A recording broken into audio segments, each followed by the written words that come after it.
Hello everyone, good morning. কেমন আছো তোমরা সবাই? আশা করি তোমরা সবাই ভালো আছো। আমিও কিন্তু খুব ভালো আছি। তো চলো আজকে তোমাদের সাথে আর একটা ব্লগ শেয়ার করব। আর আমার মুখটা দেখতেই মুখটা দেখে বুঝতেই পারছো যে আমি প্রচণ্ড আপসেট। কারণটা, যখনই আমি কোনো ভালো কাজে যাই একটা না একটা বাধা আমার পড়বেই। তো সেদিনকে ছিল শনিবার, আর আসানসোলে আমাদের লাস্ট দিন। আগের ব্লগে তোমাদের সাথে শেয়ার করেছিলাম লাস্ট নাইট, আর এটা হচ্ছে লাস্ট দিন। চলো ভিডিওটা দেখতে থাকো, আমিও তোমাদের সাথে সম্পূর্ণ ভিডিওটা শেয়ার করব। এখন এসে গেছি মা ঘাগরবুড়ি মন্দিরে পুজো দিতে। আর এদিকে দেখো সুমন শর্মিষ্ঠাও চলে এসছে, আর ওরাও দুর্গাপুর থেকে চলে এসছে আগে। আমরাই লেট করেছি, মানে আসানসোলে আমরা রয়েছি, আমরাই আসতে মন্দিরে লেট করেছি। আর সেই কারণটা হচ্ছে, আমি যখন স্নান করতে ঢুকি ট্যাঙ্কির জল শেষ হয়ে গেছে। তাহলে বুঝতে পারছো কী অবস্থা সেই সময়। তো ওই জন্য আমাদের আসতে অনেকটাই লেট হয়ে গেছে। আমরা এসে লাইন দেওয়ার কথা ছিল, আর সেদিন যেহেতু শনিবার ছিল প্রচণ্ড ভিড় হয়।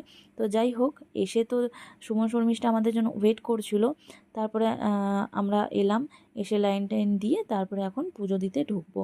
আর প্রচণ্ড গরম ছিল সেদিনকায়, আর প্রচুর ভিড়ও ছিল। তো তোমরা চলো ভিডিওটা দেখতে থাকো।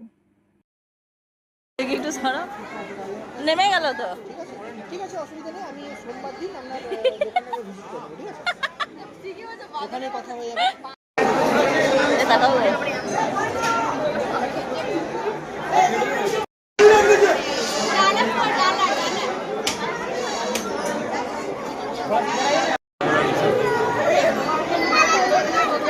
অনেক জায়গায় পুজো দিতে গিয়েছি, আর পুজো দিতে গেলে আমার মনটা না আরও একটু আপসেট হয়ে যায়।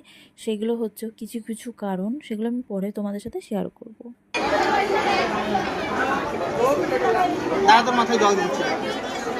পুজো দিতে আসলে আমার মুডটা কেন খারাপ হয়ে যায় জানো? কিছু কিছু কারণ, যেটা হচ্ছে দেখো, আমরা সবাই সমান মানুষ, সবাই সমান। কে ভিআইপি, কে গরিব, ভগবানের কাছে ম্যাটার করে না। আমরা সবাই একভাবেই পুজো দেবো, লাইনে দাঁড়িয়ে দেবো, কষ্টভাবে যাব, আবার কষ্টভাবে পুজো দিয়ে আসবো। কারণ ভগবানের কাছে সবাই সমান, সে সেলিব্রিটি হোক আর গরিব মানুষই হোক। কিন্তু কিছু কিছু মানে মানে তীর্থস্থান, পুজোর মন্দিরে এই জিনিসগুলো দু পয়সার জন্য ওরা কি করে ঢুকিয়ে দেয়, যেটা একদমই করা উচিত নয়। তো কী আর বলবো, সেটাতে আমার মনটা খুব খারাপ হয়ে যায়। তো এখন পুজো টুজো দিয়ে বেরিয়ে এসে আমরা টিফিন করছি, আর এদিকে সুমন শর্মিষ্ঠা তো ঝগড়া ওদের লেগেই থাকে। আর পুটনের এখানে মুড খারাপ হয়ে গেছে, কারণটা ওই যে আমি দুটো জুস নিয়েছি, ওকে কেন দিইনি সঙ্গে সঙ্গে, সেই জন্য।